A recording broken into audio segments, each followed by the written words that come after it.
la paisible campagne de Seine-Maritime, un coin de terre magique abrite le jardin de Rodolphe.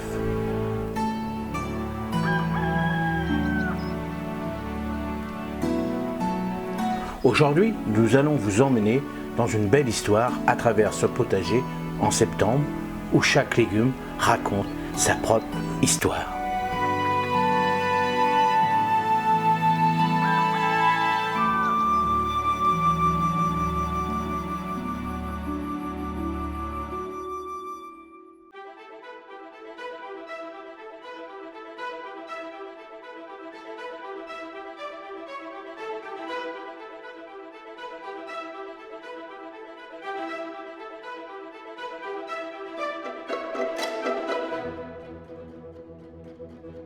Salut, sur cette petite vidéo, je vais vous montrer l'évolution de mon potager et surtout pas mal de petits conseils pour la suite parce qu'on arrive maintenant vraiment dans l'automne et qu'est-ce qu'il faut faire avant l'hiver? Est-ce qu'il faut continuer à cultiver en Normandie ou pas? Et on voit ça de suite.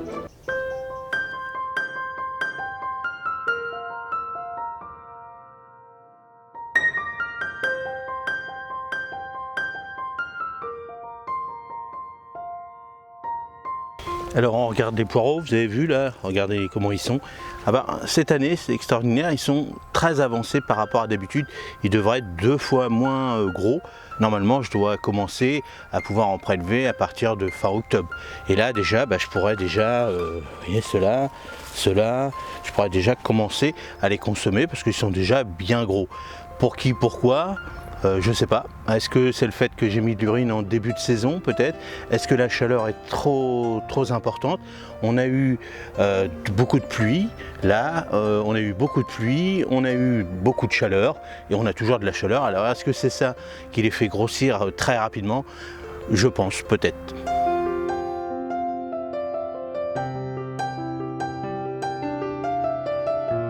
Alors vous voyez, pareil. On a deux belles rangées de carottes. Rappelez-vous qu'on avait eu du mal en semer. Une fois qu'ils sont partis, ils sont déjà même très belles. Vous voyez les fans, ils sont pas mal. Et vraiment, bon là ils commencent un petit peu à grossir, mais le feuillage, lui, il est très sympathique. Et je pense que je vais avoir une belle récolte. Alors là, on pourra commencer à en consommer, allez, on va dire fin octobre, début novembre.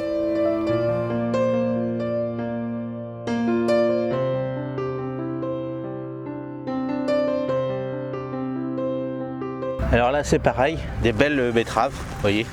Là franchement, bon là ça se termine. Alors j'en ai mangé un peu de trop, j'en donne aux voisins, tout ça, mais voilà, les betteraves cette année, fantastique, superbe.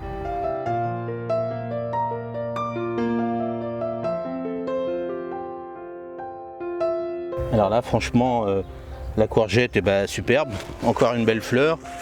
Là j'en ai une grosse que je garde. Là j'en ai une grosse que je garde pour faire mes graines. Et puis vous voyez là ça se termine. Donc là j'en ai encore les 2 grosses. J'ai une fleur mais là ça se termine vraiment. Et on va retirer l'ensemble bientôt. D'ici 15 jours ça sera bon, on pourra libérer cette planche là.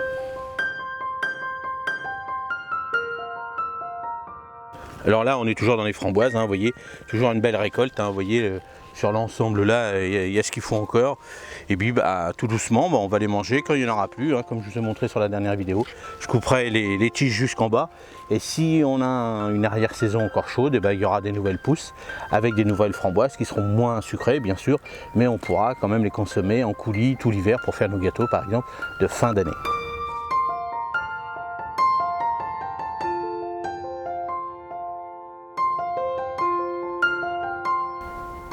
Alors là on est devant le petit tunnel des choux, donc vous voyez, donc là ils poussent bien, franchement là ça va, ils sont pas trop mangés, peut-être une petite limace là, mais voilà ça se passe bien. Avec le petit filet, l'avantage le petit filet ça protège énormément de tout ce qui est, vous voyez ce petit papillon blanc qui vient pondre dessus, et le problème s'ils pondent dessus, on n'a plus de choux. Eux ils seront prêts à manger, les courants fin novembre à peu près. Et puis tranquillement pour faire nos belles potées de pot-au-feu.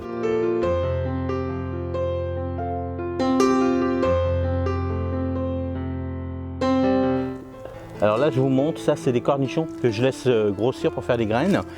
Et puis bah vous voyez, hein, là ça va se terminer une fois qu'ils vont me donner mes graines. Là d'ici, allez encore une semaine, encore une bonne semaine, et puis après ça sera bon. Je vais tout retirer, vous voyez, hein, ça y est c'est l'automne, donc je vais tout retirer complètement. Et puis bah vous, si vous êtes intéressé pour comment récupérer ces graines, allez voir sur le site internet, ça vous permet de réaliser toutes vos graines de tout l'ensemble du potager chez nous en France ou en Europe.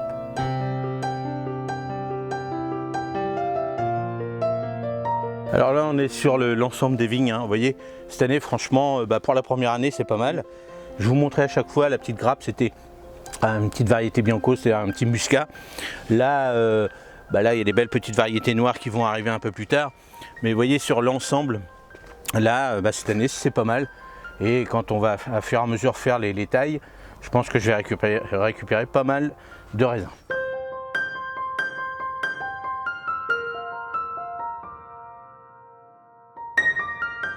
Alors là cette année j'avais essayé le long, hein. Le long, j'ai fait des petits bacs ici en bois pour pas perdre de place.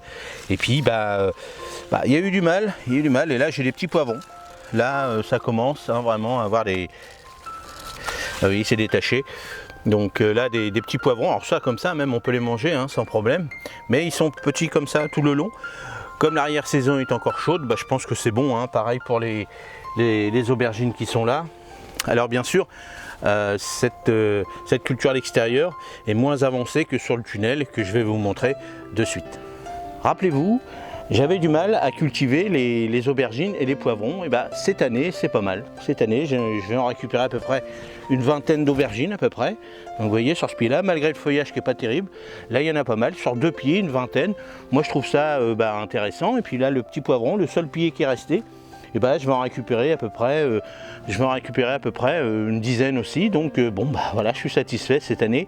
Pour qui, pourquoi, ça je pourrais pas vous dire. Est-ce que c'est l'excès de chaleur? Et pourtant au mois d'août on a eu pas mal de froid, on a eu pas mal d'humidité. Je pensais qu'ils allaient crever. Et puis non, au contraire, ils ont continué à pousser et à me donner encore pas mal de fruits.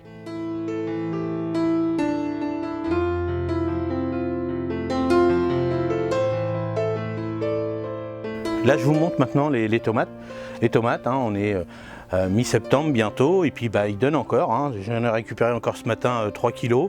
Donc voilà, ça continue, les lianes ils continuent à monter. Il fait très très chaud ici, hein. Il fait plus de 30 degrés, même voire 35 degrés sous ce tunnel. Donc tout est ouvert ici, mais bon, ils continuent à pousser, ils souffrent pas de trop, ils sont arrosés régulièrement. Et puis allez, on va dire jusqu'à fin septembre, je pense qu'ils vont me donner encore pas mal de tomates, et surtout des petites tomates cerises.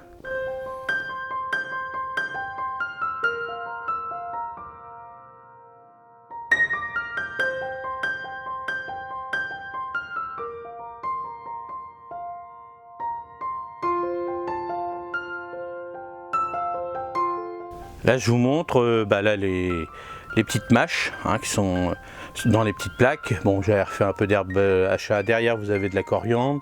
Et puis là-bas j'ai fait une petite plaque, celle qui est complètement au fond. Donc ça c'est des futurs navets que je vais replanter parce que les autres avaient extrêmement poussé vite et j'étais étonné. Et puis à côté, juste devant, j'ai fait une petite test de semer des petites violettes cornuta, hein, c'est ça, c'est des fleurs. Ça pousse super bien, j'adore cette petite fleur, surtout pour le printemps. Et puis pour l'instant ça marche bien. J'ai fait un petit test cette année, et puis vous, si vous reste un petit peu de violettes du début du printemps qui sont en graines, et essayez comme moi, vous allez voir que c'est très simple à réaliser en semis.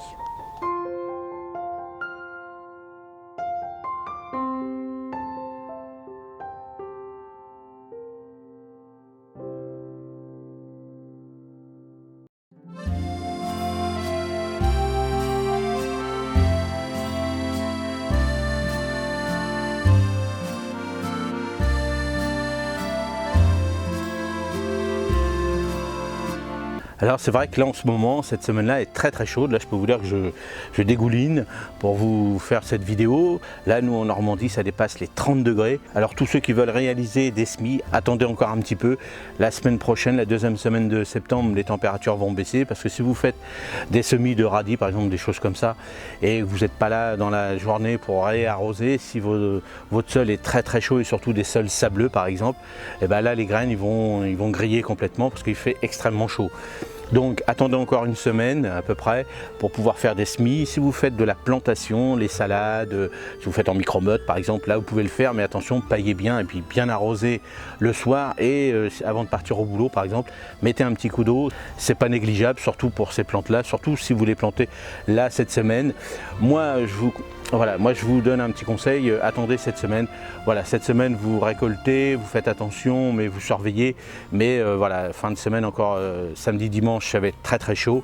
Attendez encore un petit peu, surveillez, faites pas trop de travaux à l'extérieur, surtout les après-midi.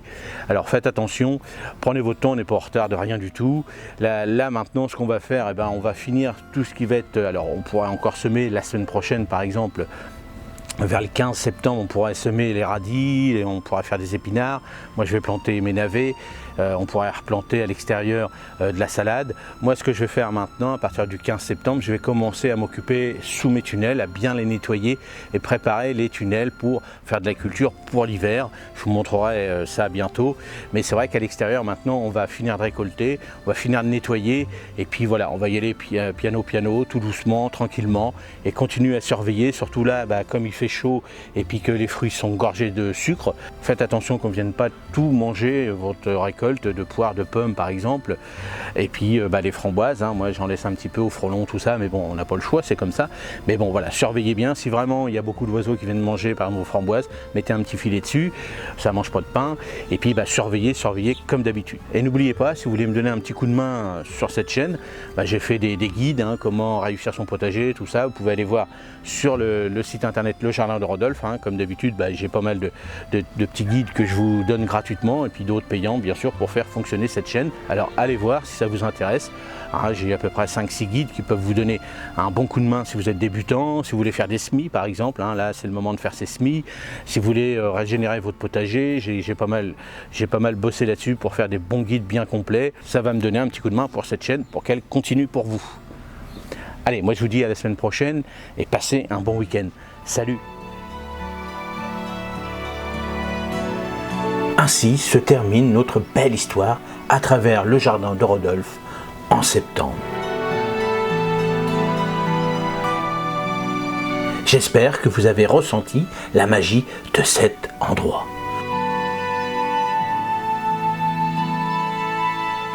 N'oubliez pas que chaque jardin a son histoire unique à raconter. Merci de nous avoir accompagnés dans cette aventure et à bientôt pour de nouvelles découvertes au jardin de Rodolphe.